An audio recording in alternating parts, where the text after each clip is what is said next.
When you first open Blender, you'll be greeted by a cool splash screen, which you can remove by clicking anywhere on the window.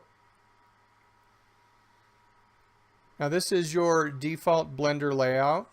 In the center you have your 3D view. And along the top you have your file menus.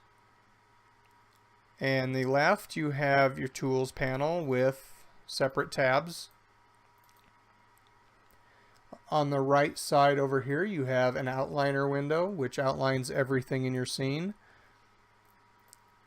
And underneath that is the properties window with its separate tabs as well.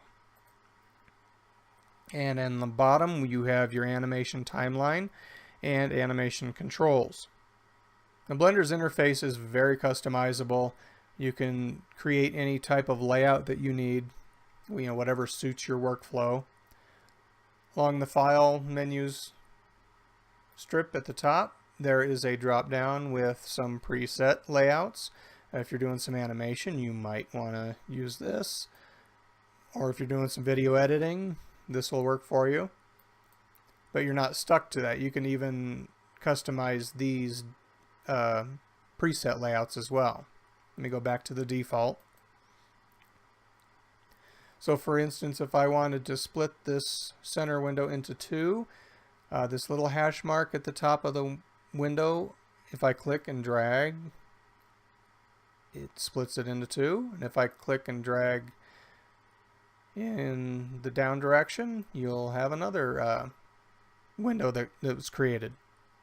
And you can see like the outliner window has the same hashes as the property window, as the 3D view. So any window in Blender has these little hashes that you can then split to create whatever layout you need. And to rejoin these windows, just hover the mouse over until it turns into the double arrow and right click and you just click join, and then you can choose which direction you want it to collapse. And I'll do this again and collapse right, and I have the default again. And also let me explain just what these things here are in the 3D view. This is your lamp, which you can choose from different types. You have point lamp, sun lamp, etc. This is the camera.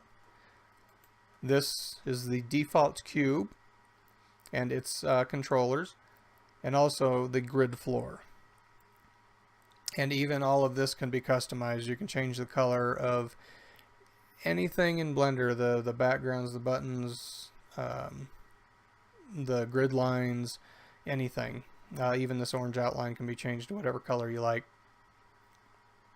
You can create a horrible monstrosity if you give it a few minutes.